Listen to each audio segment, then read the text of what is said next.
अस्सलाम वालेकुम। आज बन रहा है ढाबा स्टाइल कीमा आलू। और ढाबा स्टाइल कीमा आलू बनाने के लिए सबसे पहले मैंने पैन में लिया है ऑयल 2 से 3 बड़े खाने के चम्मच। और इस जैसे ही ऑयल गर्म हुआ तो इसमें एक दालचीनी, एक छोटी इलायची और 3 से 4 काली मिर्चें डालकर कुछ देर पकाया। और साथ ही मैंने 1 कप प्याज का डाल दिया है।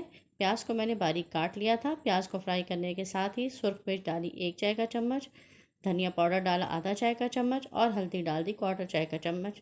और साथ में नमक लेना है 1 चाय का चम्मच। इन सारे मसालों को डालकर कुछ देर के लिए भूना।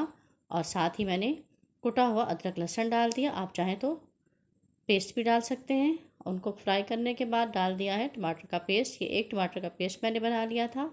2 से 3 मिनट भूनने के बाद अब इसमें मैंने 2 से 3 बड़े खाने के चम्मच दही है। दही डालने से पहले मैंने हीट को आहिस्ता कर लिया था और दही डाल के हीट को तेज़ किया। और अब मैंने इसमें कीमा डाल दिया है जो कि गाय का कीमा है और ये तकरीबन आधा किलो है। फ्रोज़न कीमा था। थोड़ी देर मैंने दम पर इसको पकाया और फिर भूना। भूनने के दौरान मैंने इसमें डाल दी मेथी और साथ ही ज़ीरा और इसको मज़ीद भूना इतनी देर कि इसने ऑयल को रिलीज़ कर दिया।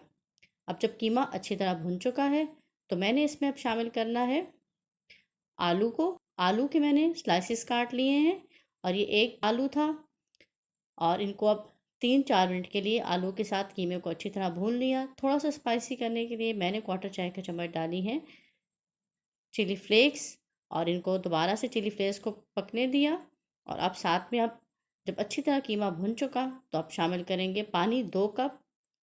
पानी शामिल करने के बाद देखा कि जैसे ही इसमें बबल्स आए हैं तो मैंने बबल्स आने के साथ ही इसको दम पर रखकर हल्की आंच कर दी है और कीमा और आलू को गलने दिया है।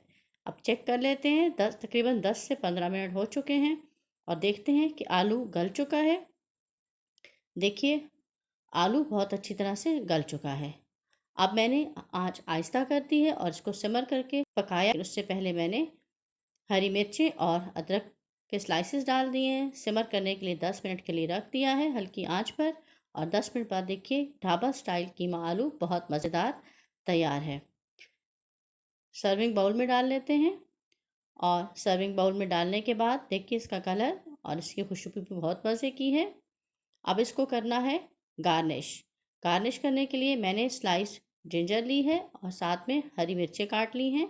आप भी इस रेसिपी को ट्राई कीजिए और कमेंट में अपनी लिखिए कि आपको ये कैसी रेसिपी लगी है। और साथ में चैनल को सब्सक्राइब कर लें, वीडियो को लाइक और शेयर ज़रूर करें। अल्लाह हाफिज़।